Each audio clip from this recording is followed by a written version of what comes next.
India's number 1 varicose veins hospitals ఐబీసీను సంప్రదించండి. మీ నొప్పి లేని ప్రయాణాన్ని ప్రారంభించండి. నమస్కారం, సుమన్ టీవీకి స్వాగతం. నేను మానస. ఈ రోజు మనతో పాటు ఉన్నారు ప్రముఖ జ్యోతిష్యుడు, జ్యోతిష్య రత్న, జ్యోతిష్య చక్ర వైభవ నిపుణ డాక్టర్ రాళ్లపల్లి రవికుమార్ గారు. వారితో మాట్లాడదాం. ఈ సెప్టెంబర్ మాసానికి సంబంధించిన ద్వాదశ రాశుల యొక్క మాస ఫలితాలు ఏ విధంగా ఉన్నాయనే విషయాలు తెలుసుకుందాం. అలాగే దాంతోపాటు సెప్టెంబర్ మాసంలో మనకి గ్రహణం కూడా ఉంది కాబట్టి ఆ విషయాలు కూడా మనం తెలుసుకునే ప్రయత్నం చేద్దాము.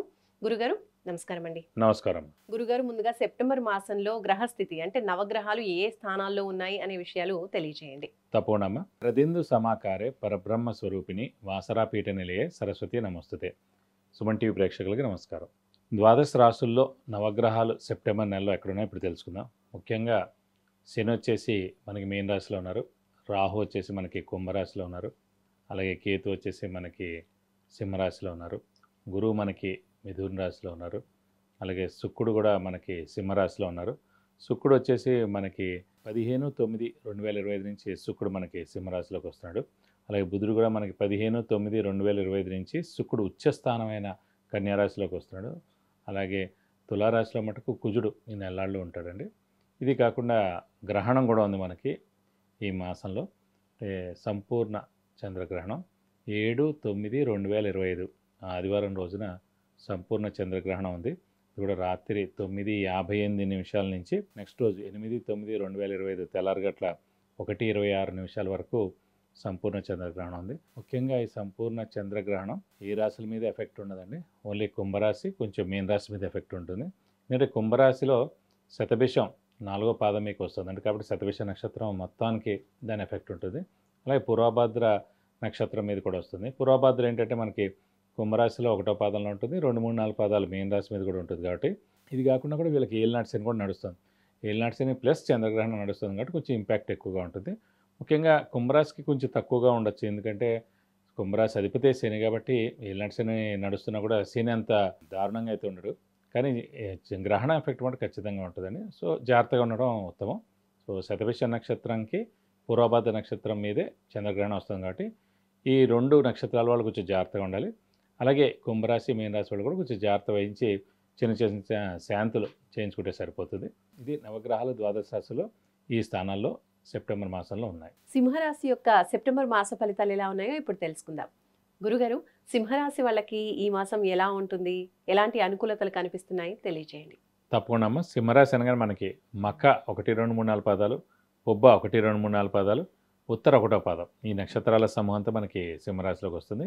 ఈ రాశి వారి ప్రస్తుతం గురుబలం పరిపూర్ణంగా ఉంది, దైవబలం దైవానుగ్రహం పరిపూర్ణంగా ఉంది. ఒక అష్టమంలో మనకి శని ఉన్నాడు, అష్టమ శని నడుస్తుంది. ఇందాక కూడా చెప్పుకున్నాం మనం, మేషరాశికి వృశ్చిక రాశి అధిపతి కుజుడు, ఆ కుజుడికి శనికి పడదని. అలాగే సింహరాశి అధిపతి సూర్యుడు, సూర్యుడికి శనికి అస్సలు పడదు. కాబట్టి ఈ వీరికి అష్టమ శని నడుస్తుంది అంటే కనుక కొంచెం ఇంపాక్ట్ ఎప్పుడూ ఎక్కువగా ఉంటుంది. ఇక గవర్నమెంట్లు కూడా కొంచెం ప్రాబ్లంలో ఉండడం కారణం కూడా స్టేట్ గవర్నమెంట్ కానీ సెంట్రల్ గవర్నమెంట్ కానీ ఏ స్టేట్స్ అయినా, అలాగే గవర్నమెంట్ ఎంప్లాయీస్ కానీ కొంచెం ప్రాబ్లమ్స్ ఎక్కువగా ఉంటాయి. ఎందుకంటే అండి గవర్నమెంట్ కారకుడే సూర్యుడు అండి.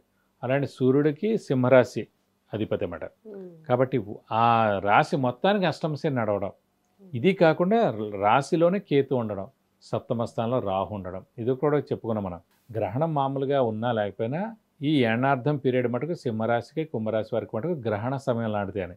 ఎందుకంటే మనం ఇప్పుడు సూర్యగ్రహణం ఉందండి, ఆ సమయం వచ్చేటప్పుడు సూర్యుడు కనిపించడు. సూర్యుడే కనిపించడు అంటే ఒక మామూలు మనిషి పరిస్థితి ఏమిటో ఒకసారి ఆలోచించాడు.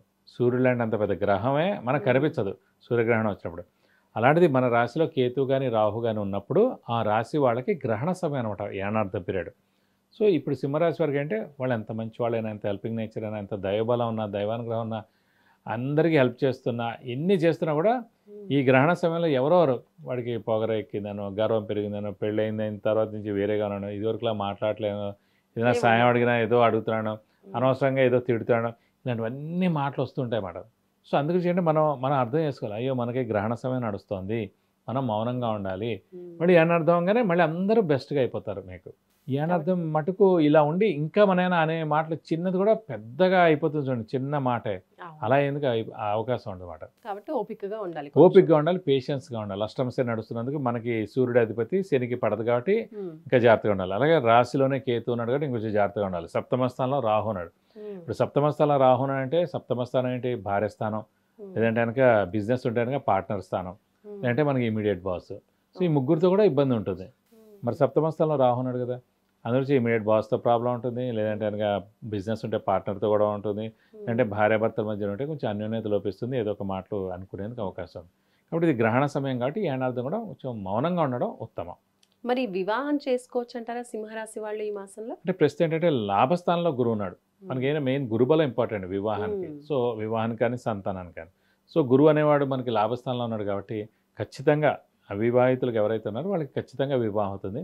అలాగే సంతానం లేని వారు ఎవరైతే ఉన్నారో వారు ఖచ్చితంగా సంతానం కలిగేందుకు అవకాశం. ఎందుకంటే సంతాన కారకుడే గురువు. అలాంటిది లాభస్థానంలో ఉండి సప్తమ దృష్టితోటి పంచమ స్థానాన్ని చూస్తున్నాడు. పంచమ స్థానం అంటే కనుక సంతాన స్థానం, సంతాన కారకుడే గురువు. లాభంలో ఉండి సంతాన స్థానాన్ని సంతాన కారకుడు చూస్తున్నాడు కాబట్టి ఖచ్చితంగా సంతానం లేని వారికి సంతానం కలుగుతుంది. సింహరాశి వాళ్ళకి స్థాన చలనం ఏమైనా ఉందంటారా?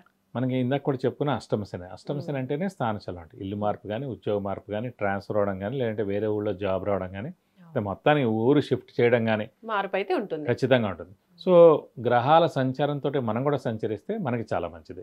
బట్ ఖచ్చితంగా ఈ స్థానచలనం ఉంటే కనుక వెళ్ళిపోతే బెస్ట్. దీనికే మనం ఫారెన్ కూడా పెట్టుకున్నాం అనుకోండి, ఫారెన్ వెళ్ళడానికి కూడా ఇది ఉపయోగపడుతుంది. ఎందుకంటే మేజర్ స్థానచలనం కింద ఉంది కాబట్టి ఫారెన్ ఎవరైనా గట్టిగా ట్రై చేస్తే కనుక ఈ సమయం ఉత్తమమైన సమయం. ఖచ్చితంగా మీకు స్థానచలనం ఉండేందుకు అవకాశం ఎక్కువగా ఉంది. సింహరాశి వాళ్ళు ఈ మాసంలో ఏ పరిహారాలు పాటించాలో తెలియజేయండి.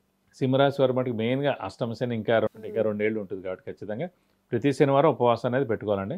ఖచ్చితంగా ఉపవాసం ఉంటే చాలా మంచిది.